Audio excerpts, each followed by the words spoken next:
Hello, and welcome to Black Marriage Therapy, BMT for short.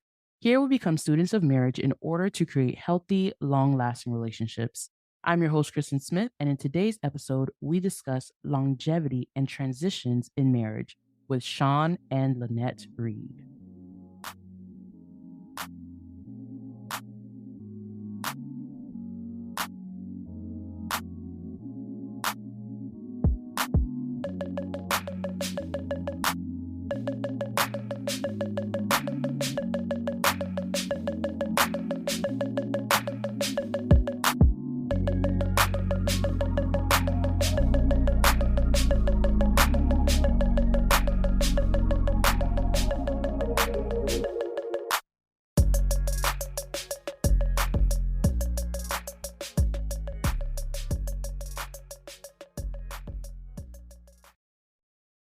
Hello, everyone. Welcome back to Black Marriage Therapy. Today, we are so excited because we have some special guests. We have Sean and Lanette Reed with us.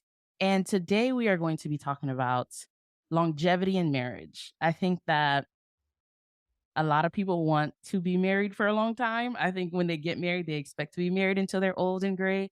But what does that look Mhm, like? mhm. Like what is the real life? What can we really expect from longevity in marriage? I feel like we've learned we're only like halfway where you guys are, right? We've only been married about 12 years. And from where we started to where we're at now, we're like, this is going to take a lot more work. There's a Yeah. lot that comes with making sure that we can get to where you guys are and even further 25 years of marriage. Yeah. Let's go. Yeah. That is so beautiful. It Okay. is indeed. It's a milestone. I'd say it's definitely a milestone. 100%. Okay. And for me, in our background, we don't have, let me see. Yeah, I don't know anybody who's been married in my family that long.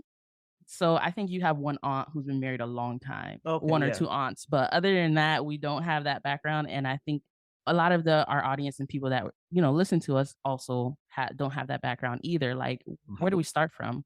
So Yeah. I really want to get into your story and just start right off the bat. Like, you guys have an amazing story, and I want our listeners to hear this. We heard a little bit of tidbits, but I'm like, I heard year one could be Year very interesting. So very I Yes. want to hear about year one of your marriage. Yeah. Oh. So year one was a trip because we actually met in high school. And so somewhere around sophomore, junior year, we met. And by the time senior year rolled around and we were about to graduate, she got pregnant somehow, and Making it sound like I was sleeping around. somehow, And so we graduated in June. We were talking about marriage, but that really sped things up for us. We wanted to be together, but we weren't going to do it that fast. But then all of a sudden having a baby on the way, I looked at her and honestly, this was my proposal. It was not romantic, but I just asked her, I said, do you see everything in me that you would desire to have in a husband? And she was like, yeah. Yeah. And she didn't turn around, flip the question. Asked the same thing. Yeah. And he said, yeah. And so we got married September of 98, graduated high school, 98 of June. I started college that fall, got married in September, had Brandon, our first son, in December of 98. Yeah. So we were 18 years old Yeah. and we grew up very quickly. Yeah. So year one was nuts because you know what I mean? You're still trying to figure out who you are. And yet life is life and you gotta hurry up and take care of these responsibilities that are just like the baby has to eat, gotta get raised and we have to figure out how to co-parent and Yeah. we're moving into our first place. So it Yeah. was a lot of pressure, self-induced nonetheless, Yep. but it was still pressure. Yeah. So- Yeah. And so I dropped out of college or put it on pause. Put it on pause is a good way of saying I dropped out of college. Okay. Okay. And was a stay-at-home mom. And then, of course, he went to work. And even though those sound like very small things, I mean, for a bunch of 18-year-olds who Yeah. had just got married, just Yeah. had a baby, that was a lot. Yes. It was a lot of navigating. So we had some challenges, financial challenges, relational challenges. There were no finance. There was no finance. We were broke. Tell the truth. Okay. And I know sometimes, like, we talk about childcare expenses now, and they are expensive. Yeah. They were expensive then Yeah. to us, especially because we were broke. So, so we were trying to navigate, like, finding ourselves and then trying to financially get our footing, And at that time, we were aspiring to figure out where we wanted to be, where we wanted to live. And so literally our first apartment that we ended up getting into, it was a shotgun apartment in the ghetto, in the hood. We aspired, both of us, we aspired to accomplish more, and both of us refused to settle in that first year. Mm. So I would say that even though we had a lot of challenges against us, we had a lot of hope, and that hope was able to help us keep going and persevere Yeah. in spite of what we were dealing with. Mhm. For Yeah, sure. we ate, slept, hope too, and faith. That's all. We got married at 18. We were broke. We had a shotgun apartment, just like you. Your story resonated with us so much, Yes. Wow. and Wow. we Yes. we were eating and sleeping hope for sure. Because we got Yeah. married at 18, and we also lived in the hood. Mhm. We went to sleep to some, Yeah. and we were in the city. We were in the city Yes. too, so it Uh-huh. was like it was crazy. So a lot of faith and a lot of hope got us Yeah, through we in those just like first. you, we slept on one side of the bed because Oh we couldn't Lord. utilize the whole bed because the termite dust Oh my. from Mm. the roof Wow. with dust all over yourself. So we Dang. had to just switch Wow. over a little bit, Yeah. mattress on the floor type stuff. Yeah. Yep. And I know in your story, you're talking about the water dripping on you. So Yep. Yeah. Yep. yeah, yeah, Yeah. There were some in that first apartment. There were a lot of great firsts, right? Because that was our Mhm. first apartment, first Christmas, first kid, all the things. Man, Yeah. there were some, I will call them horror stories. Mm. I Mhm. mean, because I was very naive. I grew up two-parent home, dinner Friday night with the family. Everybody went to church on Sunday, Mhm. all the things, all the cookie cutter type things. And when I moved to the city and I thought it was a bird in the middle of the night, there wasn't no bird. Good enough. Bird calls because it was hustling going on them corners. I try to encourage our listeners and the people who follow us that, yo, there is suffering sometimes, there's sacrifice, there are transitions where we're going to talk about that can take years, Yeah. right? And it's hard sometimes to grasp at year one because we're like, well, we're this person's never going to hurt me and this person's never. Right. But then, it takes when you realize, okay, we're in year 5 and we are still working out this specific issue. come on. I think it's sometimes hard for people to grasp. And I know that you guys have your expertise, your value is in all this. I read your book, which is very exciting, right? It is. About transitions because transitions are huge, so I really want to like flow into that and Okay. talk more about transitions. First question is, when did you first become aware of transitions? That's okay. So we had been living in transitions since day Mhm. one. Yes. Okay. But you said I mean, when did literally. when did we become aware? I want to say maybe 7 years ago, It was 10 years ago. 10 years. It was 2014.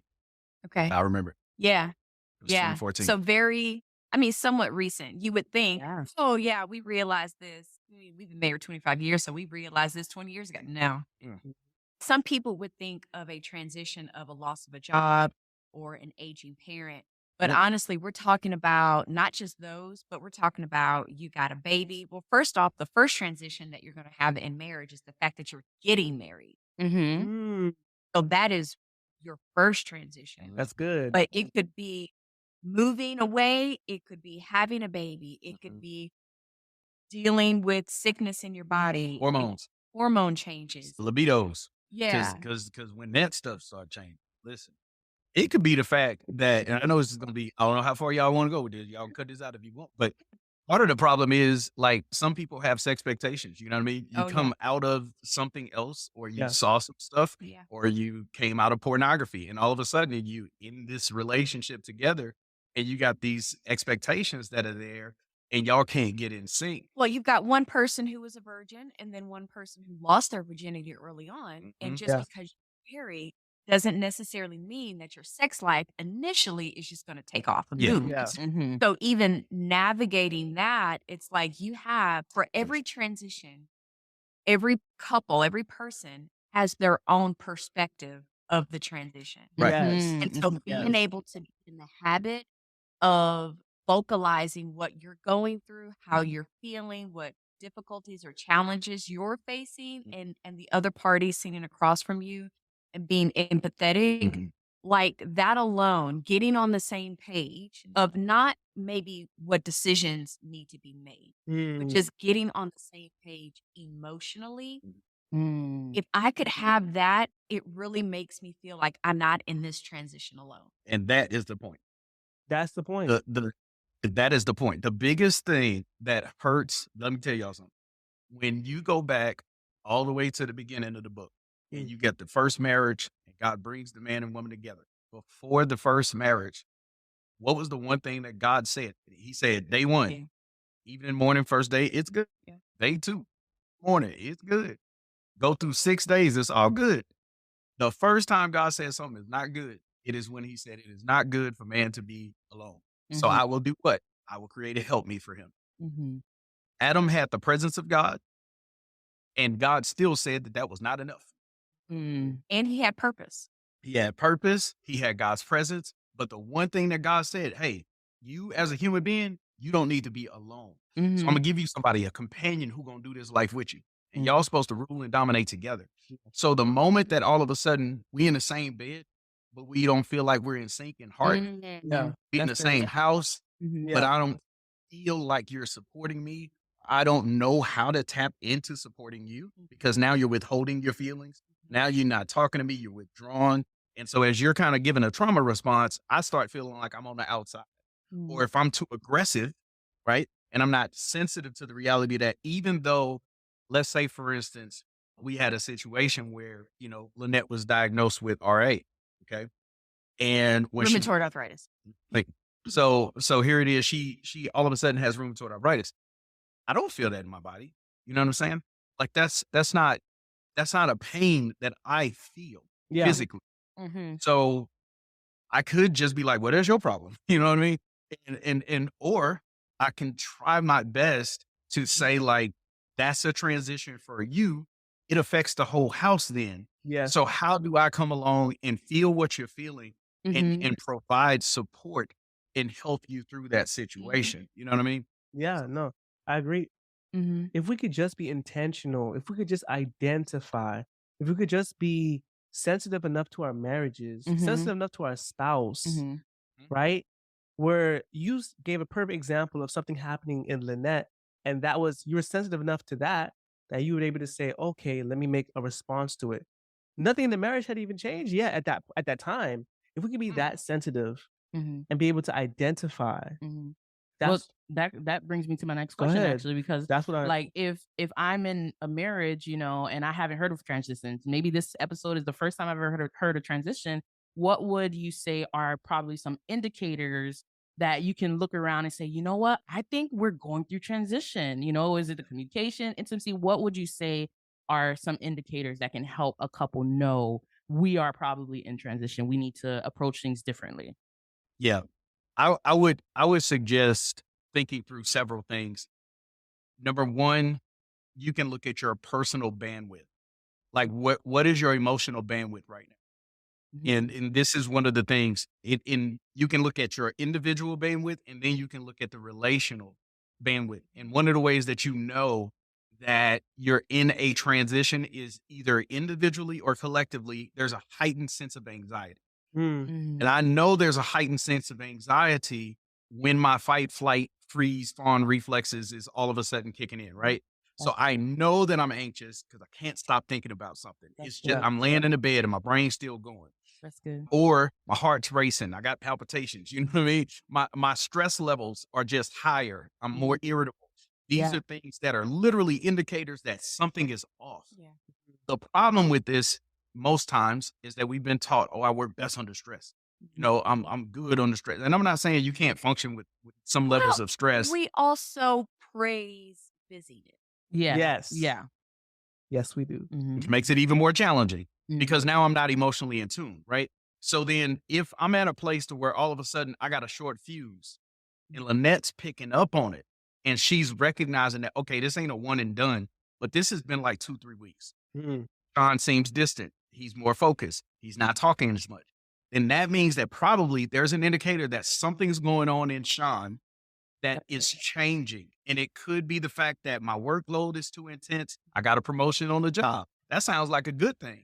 Nevertheless, it's still a transition. Yeah. Yeah. More money means more responsibility, which Yeah. means less time with the family, less time with the kids. Y'all see what I'm saying? So it's like all of a sudden, if I'm aware of the level of anxiety that I'm processing, or another one is this a situation where I'm trying to move on from something that has happened in my life without processing it thoroughly?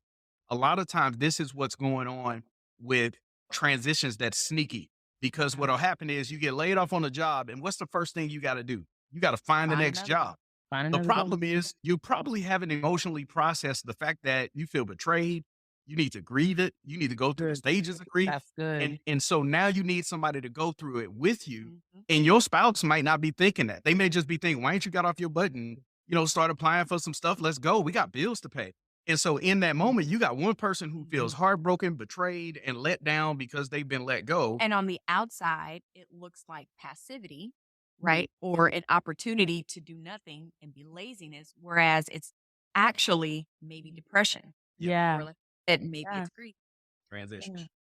And so these things are happening consistently. If all of a sudden one person is saying they're just not in the mood to have sex, Mm. that's not just a random thing. These are like symptoms of something deeper. Why don't you want to be intimate right now? What's going on? Yeah. It's not just a matter. And so what'll happen is a couple will come and sit down with us, and they're like, we struggling. They sitting on opposite sides of the couch, when we coaching a couple, and they sitting there, we struggling sexually. And I'm like, well, okay, describe what's going on. But then now we start talking, and after we realize that what's happening is there's either a chemical imbalance that may be going on, literally, or A life. a lifestyle shift. Somebody's libidos are upside down, or one person doesn't want to swing from the ceiling fans anymore. Okay. That used to be fun, but now their leg can't stretch as high as they used to. that's You know what I'm saying? But they're too embarrassed to have the conversation. You see what I'm saying? Because they want to hurt the other person. The other person is just in their feelings because the frequency has changed. So they just lose connection. But what that is, that's a transition. It's called aging. And so because of the fact that we don't talk about this stuff, That's we good. don't recognize the change. Wow. I just want to summarize. Knowing the baseline is what you're saying here. Mm. Know the baseline of your spouse. Can you get to know your spouse well enough? That's good, babe. When they're off base, you can tell. And I like the fact that you go digging. You go digging because Curiosity. a lot of us will just take the first thing that comes. Hey, babe, are you in the mood? No. Well, I'm just gonna roll over. I get to be mad. I get to pout. I get to tell myself stories. I get to be a hero in my own eyes. I'm not gonna dig Yes. because if I dig, I might find out she's mad because Mm. Yes. Yeah. Yes. Yeah. I'm not digging, right? And so some of us would even recognize something and give ourselves a pat on the back for being able to identify, but then we're not doing the extra step to go through and find out what the deeper issue may be, and even do something about it. To your point that you just made too, when you said go digging, the problem with Sean at first, if we're going back to where I was coming out of a traumatic situation, I would recognize the change in Lanette, but I was too emotionally immature to receive her truth without offense. Mm. Yeah. Yeah. See what I'm saying? So if I battle with shame Mhm. personally, which I did, Yes. because shameful things were done to me, Mhm. and I had never been healed of that shameful past. Mhm. She has constructive critique, Mhm. but because I'm insecure in, well, does she really love me? And if she knows who I am, will she betray me? Will she bail? So she can't talk to me about normal stuff Mm. because there's something going on inside of me that can't handle a certain level of feedback. Y'all get what I'm saying? Yeah. Yeah. So when you talk about like why certain conversations aren't able to be had, why won't we dig deep? Because if we dig deep, you have to expose some stuff that's going on beneath the surface. Yeah, no, for sure. Sure. And I think that is the beauty of transitions.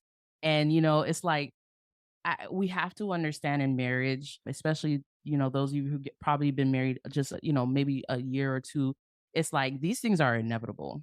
But one, it's like even though they're inevitable, there's a way that you can handle it in a way that is going to mature your relationship, mature who you are, and grow, right? And that is what we call resiliency. And I think you call it grit, right? And I want us to talk more about that as well, because that is the beauty of the other side of things. We're not just talking about, oh, it's going to be hard and it's going to be right. But there is some beauty because, as you mentioned, you have grown, you have Yes. matured, you have become more secure. And I have experienced that because I say right now, it's funny, but I say it's my turn. In the beginning of our marriage, it was Junior's turn. There was so much that we were coming from, and I put myself on the back burner, and I don't think it was intentional or anything. I was just like, I don't know. I just want to serve my husband. I think he needs to heal. And I just focused on him. And then this stage of our marriage is my turn. There's so many things that I didn't expect to be unearthed. I had struggles with shame, struggles with being offended, and like not being able, like him not being able to talk to me honestly. Things that I didn't think were a problem. I'm like, no, I'm perfect. What are you talking about? Right? And he's like, girl, just let me tell you for a second. And, it's my turn. But even though it's been painful and sometimes uncomfortable, being on the other side of it, so much, the things that I've gained from it, I'm like, this is what I want to encourage our listeners about, like going through the transition. So I want to talk a little bit more about resiliency or grit. Um, well, I can give a definition of resilience just to add some context. So, the definition of resilience that I have is the capacity to withstand or to recover quickly from difficulty, toughness. The second definition is the ability of a substance or object to spring back into shape, elasticity. Come on. Yeah, yeah, yeah. Go I ahead. like that. So, I want to ask a question because you mentioned in the book how couples can respond differently to the same thing that's happening, like one person loses a job or something like that. But when it comes to resiliency, can you talk about how each of you have like your resilience level and like how you may have struggled with that, you know? Sorry if that question was So, janky. No, I totally get it. okay. Okay. Yeah, totally get it. You want to go first? I got lots of thoughts on this. Okay. So when I think about resilience within a relationship, one of the biggest thoughts that you want to have, and this kind of goes back to the hope deferred makes the heart sick thought. Mm. When you haven't expressed your hope and the picture of how you think things should be within the relationship or within a vision for your home, what you end up with is unmet expectations, and that leads to perpetual seasons of, well, why can't we be here and we're stuck somewhere else? Why can't we be where we hope to be? Mhm. So let's take finance, for example. Let's use finance because I think all of us can deal with money.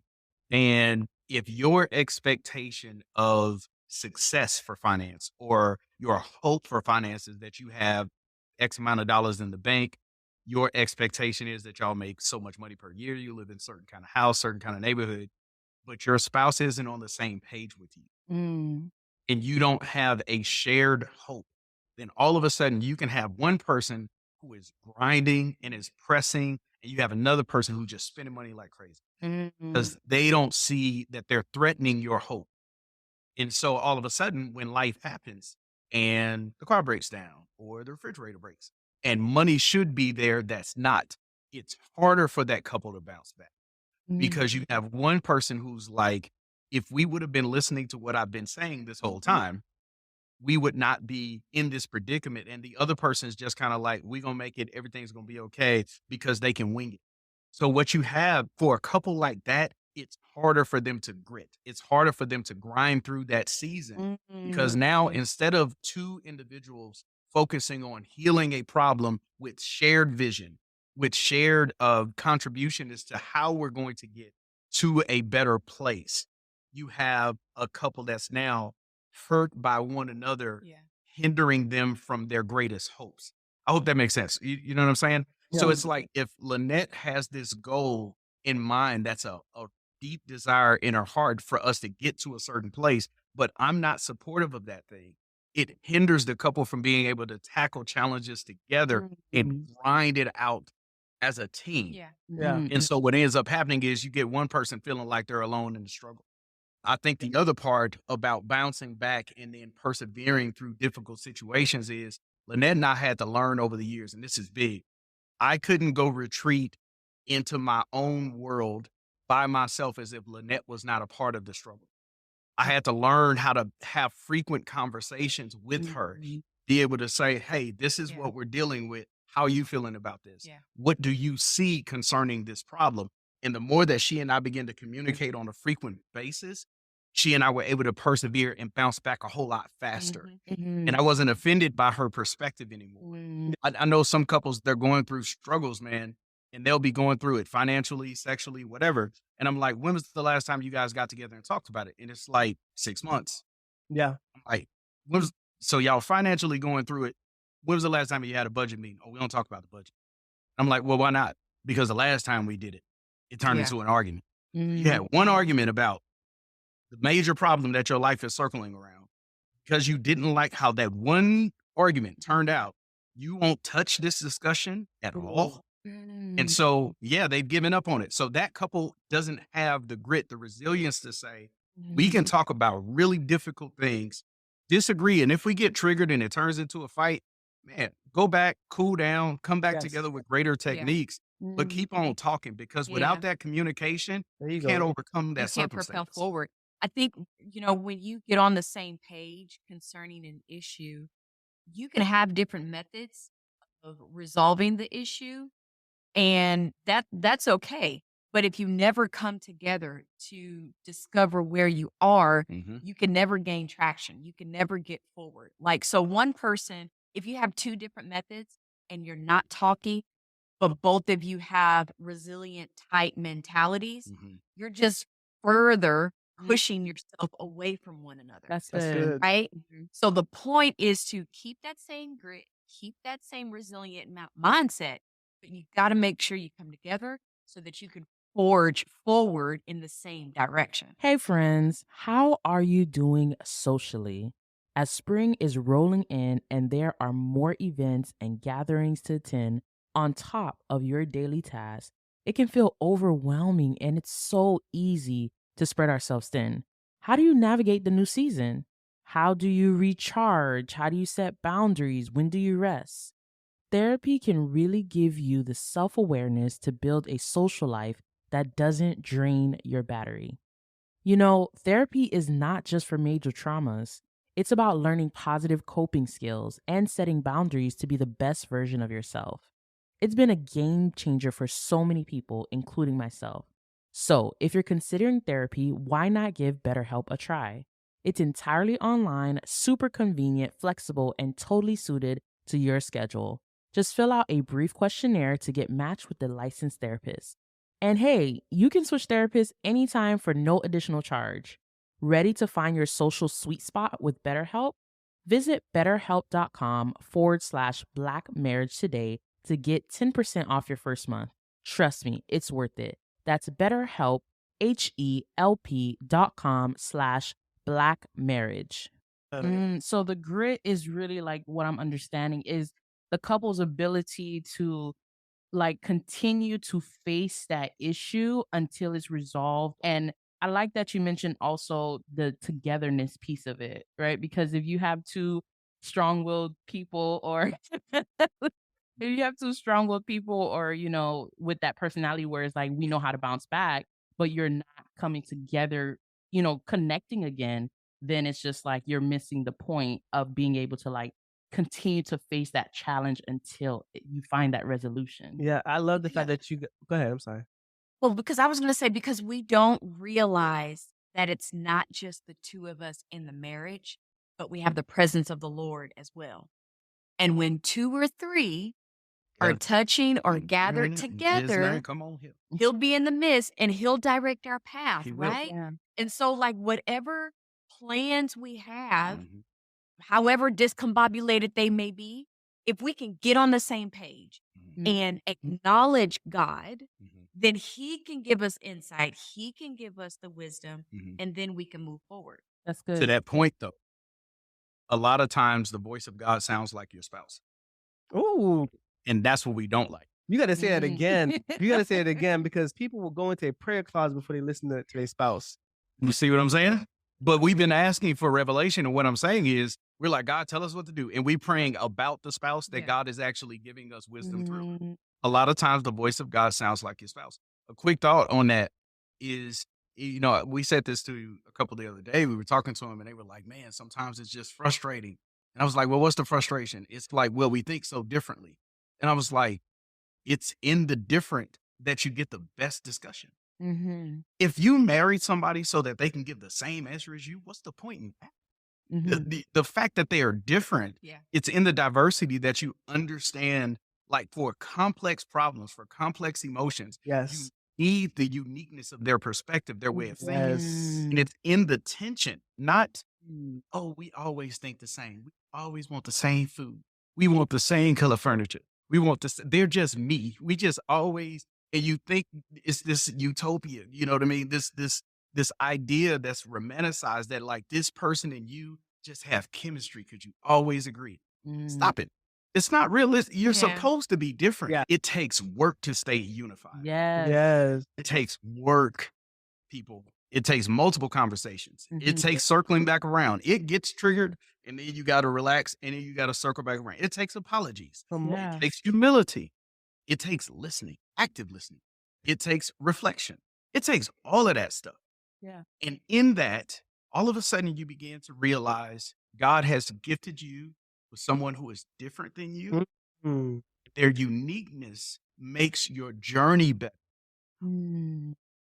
One of the greatest victories of marriage and transition is that I realized that I have the gift of ever discovering Lanette as she evolves into the best version of who God has made her to be. Mm.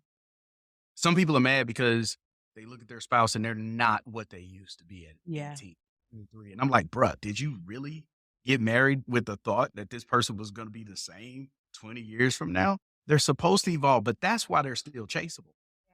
Because you haven't figured them out yet. You don't know all there is to know about them because they're still discovering stuff about Good. themselves. Yeah. That's why you can keep pursuing and you keep chasing. So when he gives you somebody that you can have for life, you really can have them for life because they're constantly changing. And the goal is to chase them as they evolve so you can discover them on their next level. And so that takes work. Wow. I love that. That was beautifully said. Yeah, that was wonderfully said. I mean, you gotta let that breathe a little bit. I love the fact that you mentioned the conversations, the coming back to it, the apologies, the all this stuff that I feel like I'm gonna gender this as a man, I wasn't prepared for. And that's why I want to bring up real quick. We do have an episode on how to have the hard conversations. Y'all need to go listen to it, people listening, because that is the blueprint for the good times and the bad times. Mhm. Because people are thinking, like you said, oh, we just need to agree on the same color furniture. We just need to agree on the same number of kids.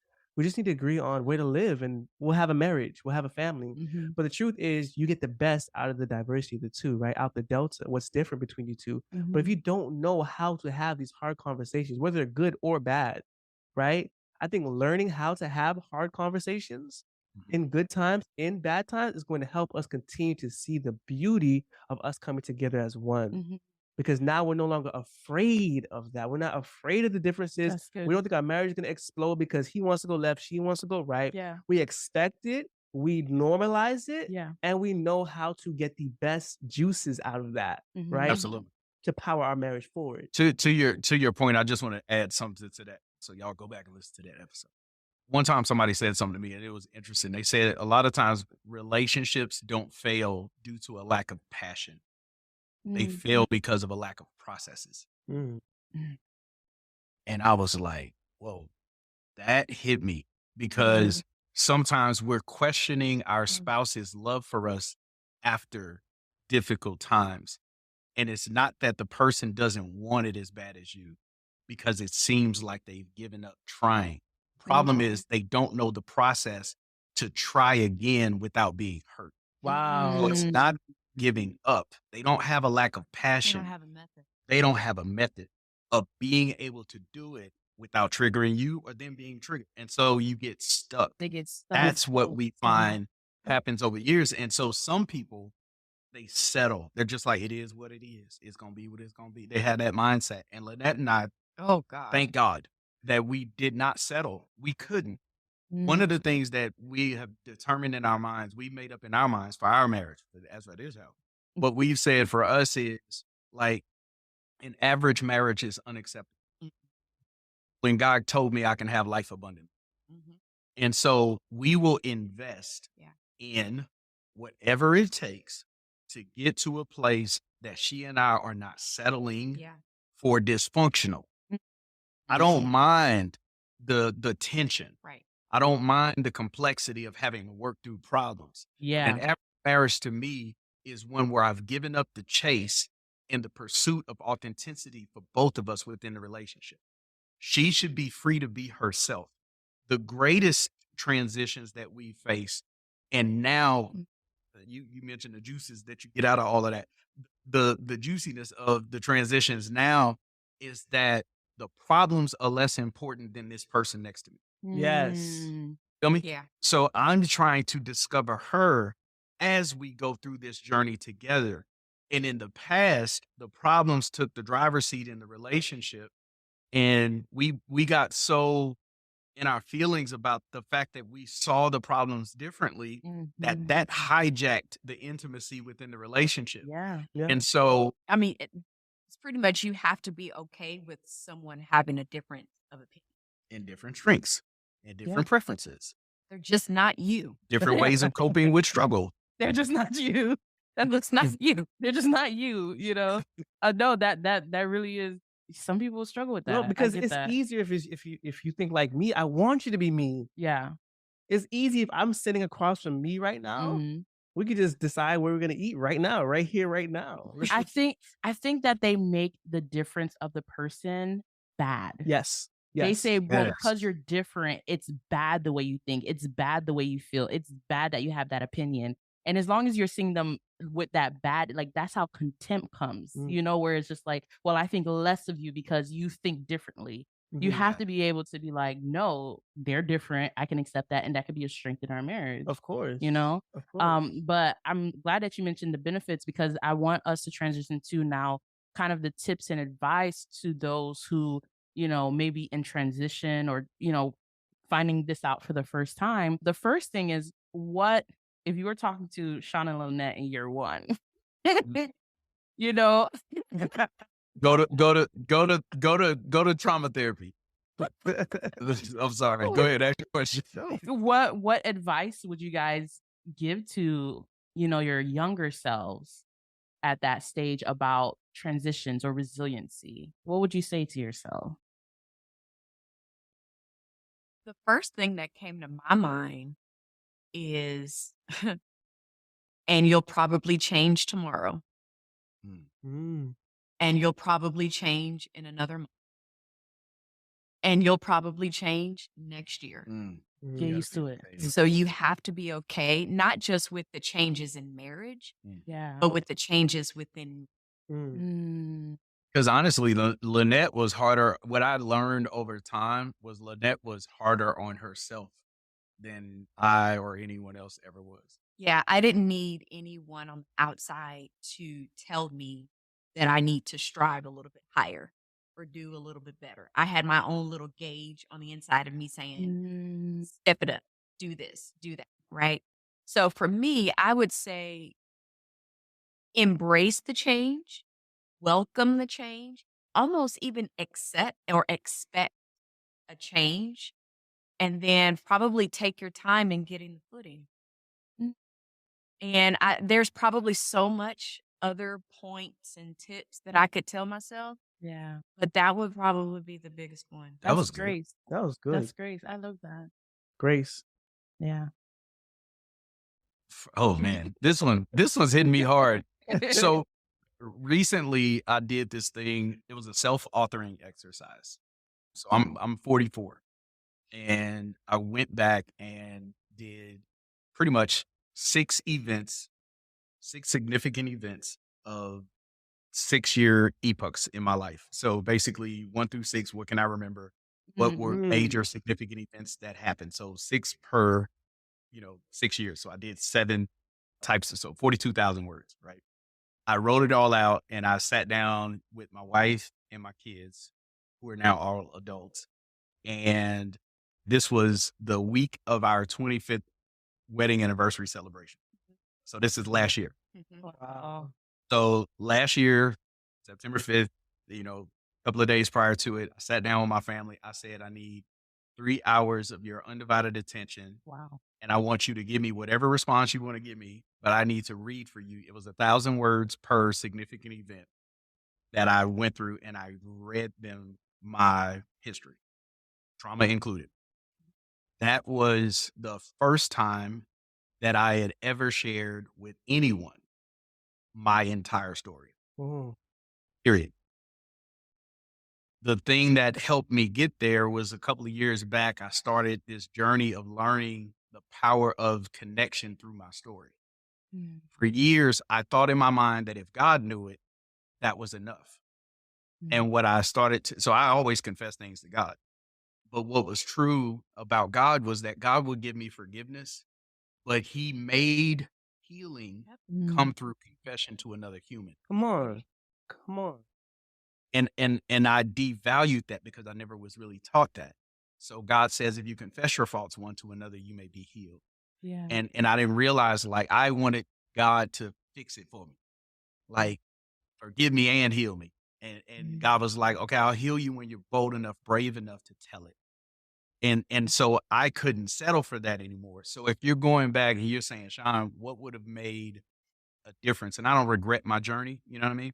But like, what is the lesson learned? If I can go back and talk to 18-year-old Sean, 19, 20-year-old Sean, I would be like, tell it, talk, Mm. tell it, because you're as sick as your secrets. Mm. Mm. And Lanette she had the capacity to participate in my healing if I would have been brave enough to invite her into my story. Mm. You just gave me goosebumps. Oh my God. It's so beautiful and it's so powerful because I'm like, why am I so emotional? Because I think that is like part of the beauty of marriage is that like God has given us a community that within just the two of us before we even go out there where we can have healing, and just like to be able to find that safety and that love is just it's what makes me so passionate about marriage, and so passionate about healthy marriages, godly marriages. It's like, that gave me goosebumps. I'm so sorry. And I think as a child, I'm thinking as a child's perspective, like we want to know our parents' story. We want to know who they are, especially as we become adults. And I'm just thinking, like, from a child's perspective, like, I'm pretty sure you can tell me, but like your children, that changes your questions and your curiosities as you're going through life. And like, what did my parent do when they had this problem? And it's just like, it's such a beautiful thing. It's something that I'm still searching for with my parents. I be trying to ask them questions that they just be like, like mum's the word. Yeah, yeah, yeah. Yeah. I know it's a different generation, but it's No, just yeah. that it's such a beautiful, powerful, like bold thing. Like I'm so happy for you that you were able to do that. But then for your family, like I Listen, when it happened, It was so sweet. yeah, you can. It was so sweet. Like you said, they're all adults, so young adults in their 20s. And they had never really heard the details. But by the end of it, of course there were tears, but a couple of the statements that they had So said. I have a son and 2 daughters. So Mm. just for context. So a couple of the statements that they had said was, there were I knew something was up with this family member, but I really couldn't put my finger on Mhm, or I knew something was wrong, mhm. but I just didn't know. So in him not telling his story or protecting the other family member, it was already exposed. Like they already had an Mhm, inkling within them that mhm. said something was off. Yeah.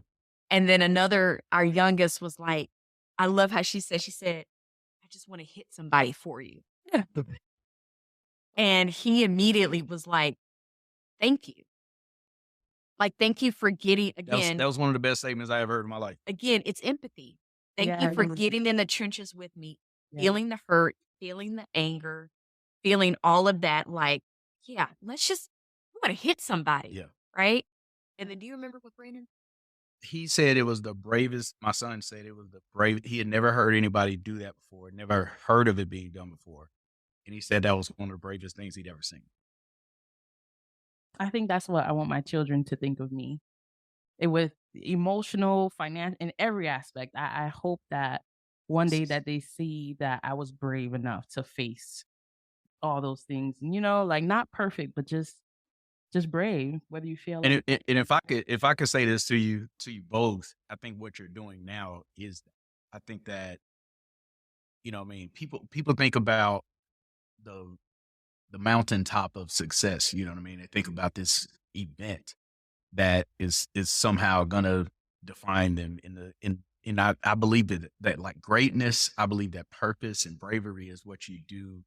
It's how you get back up again, it's how you Empathy. persevere. It is the story that you are writing with your daily devotion and activities. And I think that you all are committed to leaving something in the hearts and hands of the people that you are connected to.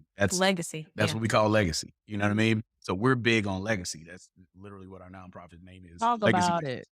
You know, because our art is that we want to see people leave a legacy of healing. And what you all are doing is giving voice to what I wish my family would have had these resources. I wish they would have been able to have the conversations that y'all are having.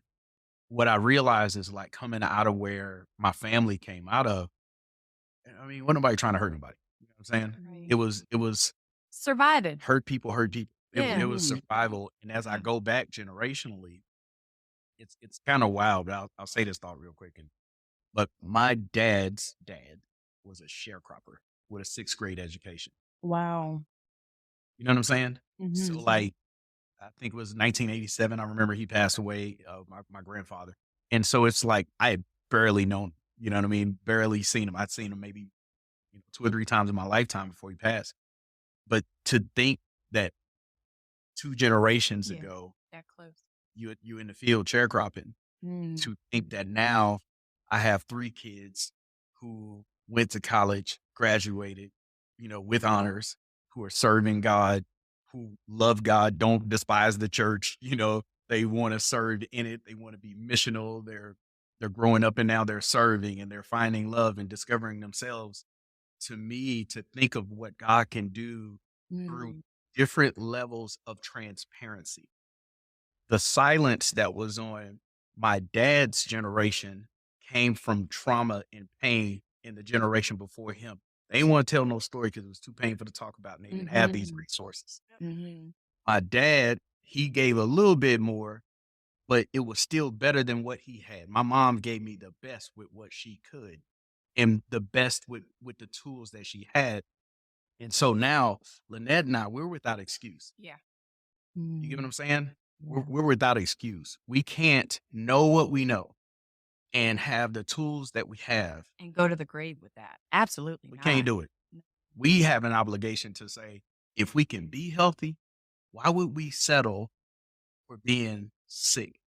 Mm. If we have the choice, if we can live brave and get past it and overcome it, then let's do that Yeah. because that's the gift of other people's struggles that you're building on. You get what I'm saying? Mhm. And so for us, we can't waste, Yeah. even though some of our heritage is painful, we Mm. can't waste that struggle. Mhm. You have to let God redeem it. Mhm. Wow. That is so beautiful. I think that this is a natural, beautiful end. And I want to give you guys some time and space to, talk about where you're looking ahead 25 years. Wow. Transitions, babies, careers, everything, right? And you guys are now looking ahead to a different season of life. And I want to hear more about that and what you guys are up to now and share it with the people. Yeah. So, our expectation and our hope is to double what we have experienced in the past. Wow. So, just on a whole other level, especially now that we have our nonprofit Legacy Maker, we're looking to impact and equip couples and families on a whole other level to do what we did, but in their own journey, Yeah. right? And so writing books and continuing to speak, and then even just in our own lives, bettering ourselves and hopefully depositing more wisdom, more insight into Mhm. our children so that they can have a mindset to kind of leave Yeah. an amazing legacy for themselves. Yeah. So for anybody who, if you're a couple out there, you're like, dude, we need some of that stuff. Holla at us. We would love to help you out. We would love to give coaching, love to give advice. Yeah. And to my singles that may be listening, we We love it. love Yeah. helping singles. I want you to have a solid vision and a plan for your future. Good. And so for us, that's really I we feel most fulfilled when we get to pour into other people. And Mm, so we want to serve people and help people overcome those hurdles. And what Lynette and I have been uniquely gifted to do is to cut through years of stuff Yep. and get right to the heart of what the problem is and come on. uproot it Mm. so that y'all can get back on track like really quickly. So they can reach out to us at seanandlanette.com if they Awesome. want, or info at Sean and Lanette. All right. And don't worry because all this stuff is going to be in the show notes. You're not going to miss it. If you're subscribed to our email list, and you're going to get that information as well. And as we always do, we end with a quote. And this junior chose this quote by Maya Angelou. And it says, "You may not control all the events that happen to you, but you can decide not to be reduced by them. If you cannot make a change, change the way you have been thinking. You might find a new solution," by Maya Angelou. Thank you all for tuning into this episode of Black Marriage Therapy. If you haven't yet, follow us on Instagram at Black Marriage Therapy. Thanks again for listening. Talk to you soon.